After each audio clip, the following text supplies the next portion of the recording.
राजमहल में चोर। इस कहानी में राजमहल में एक चोर रहता है जो हमेशा राजमहल को खाली करना चाहता है। राजमहल में सिर्फ अब रानी का ही राज चलता था। राजा तो अब नहीं रहे, रानी को ही सब कुछ करना था। प्रजा रानी से बहुत खुश थी क्योंकि वह सबका ध्यान रखती थी, सबकी समस्या को हमेशा दूर करती थी। इसीलिए प्रजा को रानी की चिंता थी क्योंकि रानी यह सब अकेले ही करती थी।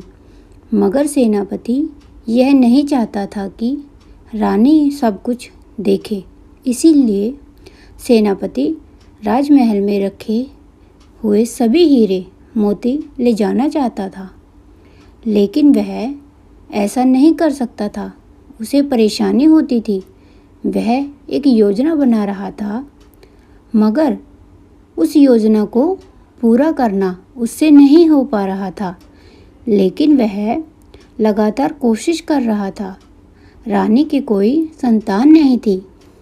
कुछ समय पहले की बात है, रानी और राजा शिकार खेलने गए थे। उसी वक्त जंगल में उनका लड़का जो छोटा था कहीं खो गया था। उसके बाद वह राजकुमार उन्हें नहीं मिला।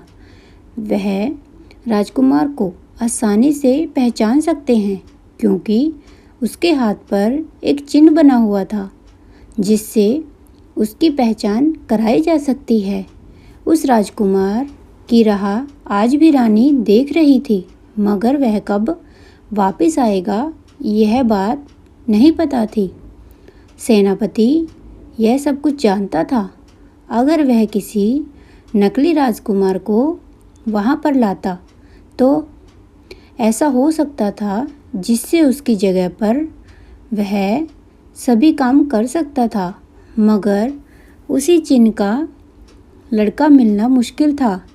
इसलिए वह यह योजना बना रहा था कि जिससे वह सभी हीरे मोती को वहाँ से ले जा सके।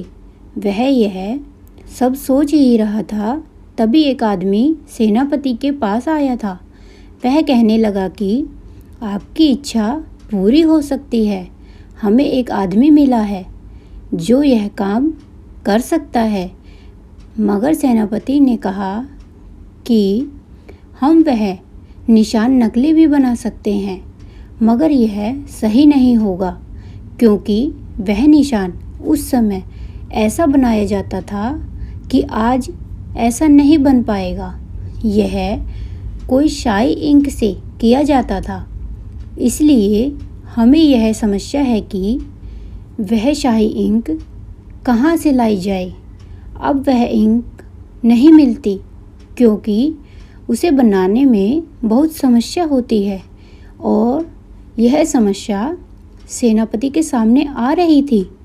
लेकिन उस आदमी ने कहा, आपकी समस्या कम कर दी। अब आपका काम आसानी से हो सकता है। सेनापति ने कहा कि कैसे पूरा होगा? उस आदमी ने बताया कि हमें एक बंजारा मिला है। उसका एक लड़का है जिस पर आप जैसा निशान खोज रहे थे, वह उसी जगह पर बना हुआ है। अगर आप चाहो तो देख सकते हो कि वह लड़का हमारे काम आ सकता है या नहीं। सेनापति ने कहा कि ठीक है, ऐसा हो सकता है। अगर वह हमारे काम आता है तो हमारा यह काम हो जाएगा। सेनापति ने कहा कि हमें उससे मिलना चाहिए। तभी सेनापति मिलने चला गया था। जब सेनापति उस बंजारे के पास गया तो कहने लगा कि आपके लड़के को यहाँ पर बुलाओ। बंजारे ने कहा कि मेरे बेटे से क्या काम है? सेनापति बोला कि मुझे आपके लड़के से वह काम है। अगर वह काम पूरा हो गया तो तुम सभी के पास बहुत सारा धन होगा। बंजारे ने कहा कि यह कैसा काम है, मुझे भी बताइए। तभी सेनापति ने कहा कि पहले तुम लड़के को बुलाओ, तभी वह काम हो जाएगा। यह काम वही लड़का कर सकता है। लड़का आ गया था। लड़का जब आया तो कहने लगा कि आपने बुलाया है। सेनापति ने लड़के का हाथ देखा तो उसे यकीन नहीं हो रहा था, क्योंकि वह निशान बिल्कुल वहीं पर था और वैसा ही था। सेनापति ने कहा कि यह निशान कहाँ से आया था। बंजारे ने कहा कि पता नहीं कैसे आया होगा। सेनापति ने पूछा कि आपको यह नहीं पता है कि यह निशान कैसे आया। बंजारे ने कहा कि पहले तो नहीं था, मगर पता नहीं कैसे आ गया था। सेनापति ने पूछा कि पहले नहीं था और बाद में आ गया था, यह कैसे हो गया था। बंजारे ने कहा कि हो सकता है कि किसी उत्सव में यह निशान बनवाया होगा। सेनापति को अब यह यकीन हो गया था कि यह लड़का राजकुमार नहीं था। सेनापति ने लड़के से कहा कि तुम मुझे वहाँ पर आकर मिलना, मुझे सभी बातें वहाँ पर बतानी होंगी। वह जगह तुम्हें आसानी से मिल जाएगी, तुम्हें उस जगह पर आना होगा, तभी तुम्हें पता चलेगा कि क्या करना है। उसके बाद सेनापति वहाँ से चला गया था।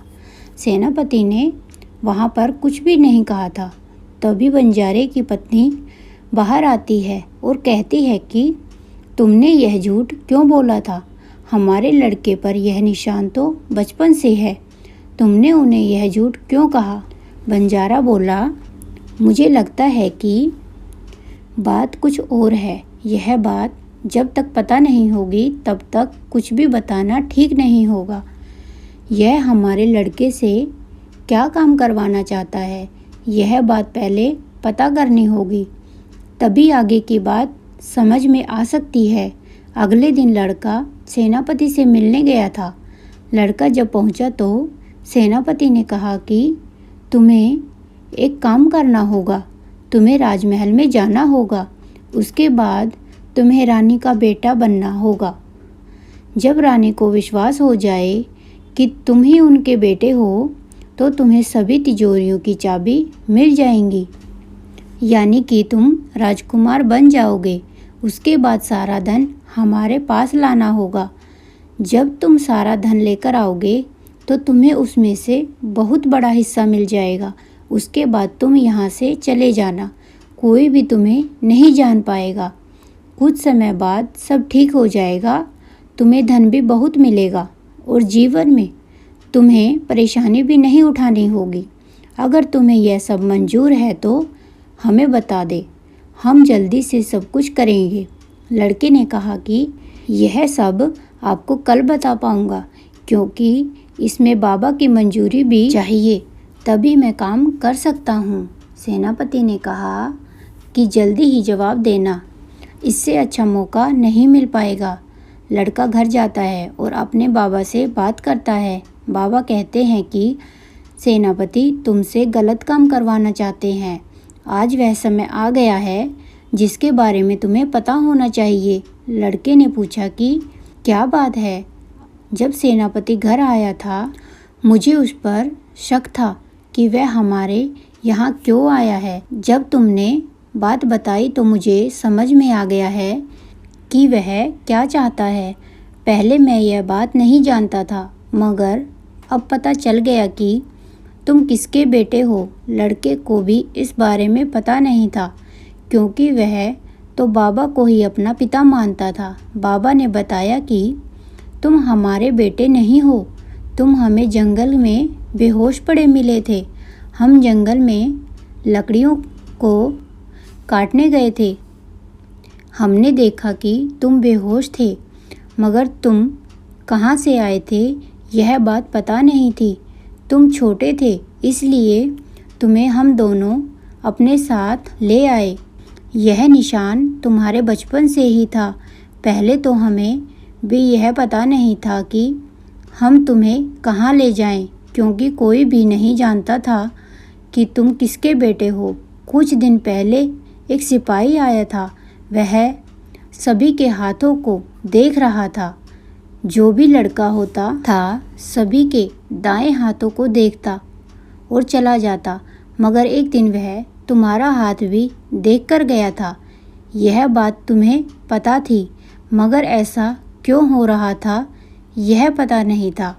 जब सेनापति यहाँ पर आया तो पता चला कि यह सब बात क्या है। आज मुझे पता चल गया है कि तुम रानी के बेटे हो, रानी ही तुम्हारी माता है। मगर यह बात वह सेनापति नहीं जानता है। वह सिर्फ यही जानता है कि तुमसे काम लिया जाए। बात की गहराई यह है कि वह तुमसे राजमहल में रखे हीरे मोती को मंगवाना चाहता है, मगर तुम्हें ऐसा नहीं करना है। वह तुम्हें रानी का बेटा बनाकर ले जाना चाहता है, जिससे तुमसे काम लिया जाए। मगर तुम सच में रानी के बेटे हो, तुम्हें ऐसा काम नहीं करना है। यह बात तुम जानते हो। लड़का कहने लगा कि आपकी बात सही है, मैं ऐसा नहीं चाहता हूँ। अगर हम रानी को यह सब बात बता दे तो सब ठीक हो जाएगा। मगर बाबा ने कहा कि अगर ऐसा होता है तो सेनापति की योजना तो पूरी नहीं होगी, इसीलिए ऐसा नहीं करना है। तुम्हें सोचकर ही आगे बढ़ना होगा। जब सेनापति तुम्हें साथ में ले जाएगा तो तुम्हें उनके साथ में जाना होगा। उसके बाद तुम्हें दिखाना होगा कि तुम्हें कुछ भी नहीं पता है। हम दोनों बाद में रानी से मिलने जाएंगे। उसके बाद तुम्हारे बचपन की सभी चीज़ें रानी को दिखा देंगे, जिससे रानी को यकीन हो जाएगा। क्योंकि ऐसा भी हो सकता है कि सेनापति तुम्हें झूठा ठहरा सकता है। इसीलिए हमें बड़ी सावधानी से काम करना होगा, तभी हम सही तरीके से यह काम पूरा कर पाएंगे। लड़का अब पूरी बात को समझ चुका था। लड़का सेनापति के पास गया और कहने लगा कि मैं आपके काम के लिए तैयार हूँ। सेनापति खुश हो जाता है, क्योंकि अब उसका सपना पूरा होता है। वह रानी के पास जाता है और लड़के को भी साथ में ले जाता है। रानी को सेनापति कहता है कि हमें राजकुमार मिल गए हैं।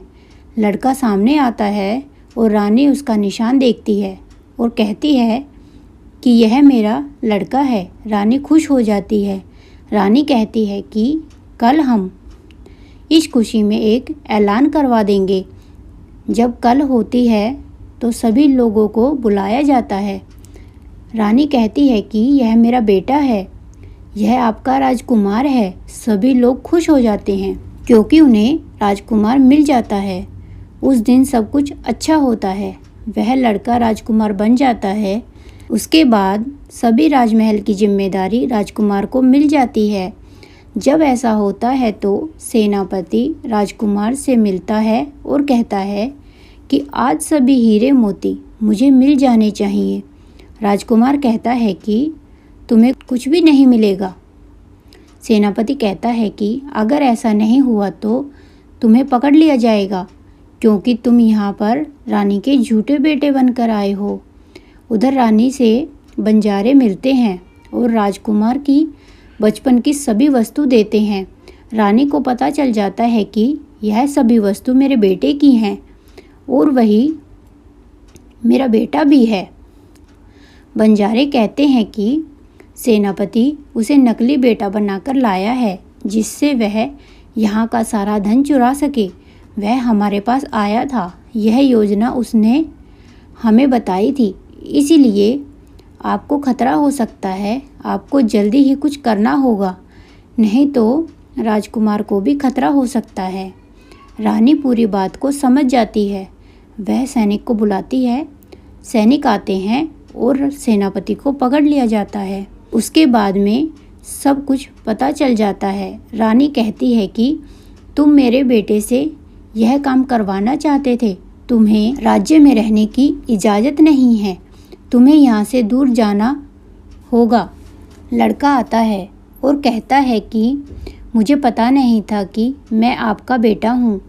लड़का अपने बाबा के लिए भी सभी सुविधा चाहता था। रानी ने उन्हें भी अपने साथ में रख लिया था, क्योंकि उन्होंने रानी के बेटे को काफ़ी साल तक पाला था। राजा ने राजमहल को देखा। वह सोचते हैं कि मुझे अपने महल में काम करवाना है, मगर राजा को कुछ समझ नहीं आता वह अपने महल को कैसे अच्छा बना सकते हैं। तभी एक साधु आता है। वह बहुत बड़ी यात्रा करके आया था। उसके बाद राजा साधु से कहता है कि मुझे अपना महल बहुत अच्छा बनवाना है, मगर समझ नहीं आ रहा यह कैसे हो सकता है। साधु महल को देखता है। उसे महल में सब कुछ सही नज़र आता है। जब साधु कहता है कि आपके महल में मुझे कोई कमी नज़र नहीं आती, आपको यह महल क्यों अधिक सुंदर करना है।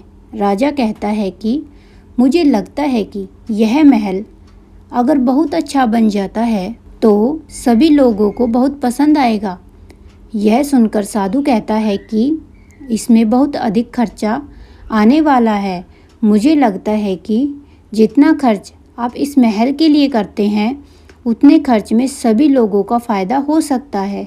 जिन्हें समस्या है वह समस्या दूर हो जाती है। यह सुनकर राजा को अब लगता है शायद साधु ठीक कह रहे हैं, क्योंकि राजा इस बात को जानते हैं अगर वह महल पर खर्च करते हैं तो अधिक धन खर्च हो सकता है। इसलिए वह प्रजा के लिए उस धन का प्रयोग करते हैं।